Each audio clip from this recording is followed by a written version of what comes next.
Ayun, what's up? Ah, ito na po, Sir Pons. Welcome to my vlog. Bago po natin simulan ating vlog, don't forget to subscribe. Ang ating pong vlog ngayon ay tungkol doon sa eclipse. Marami nagsasabi, pag daw nagka-total eclipse, huwag daw lalabas.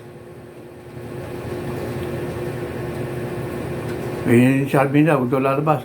May sinasabi pa na magkakaroon ng bad luck sa loob ng 1 taon. Nasaan na ngayon sinasabi nyo? Ano na ngayon? Tapos na. Naganap po ang total eclipse sa western country, Europe, North America at kalahati ng USA. Diyan po naganap ang total eclipse. Pero sa Pilipinas, hindi po nangyari. Bakit? Hindi po tayo nasakop ng tinatawag na solar eclipse. Nasaan niya yung mga nagsasabi niyan? Magkakaroon ng bad luck. Marunong pa kayo sa Diyos. Grabe kayo. Tinatakot nyo ang tao.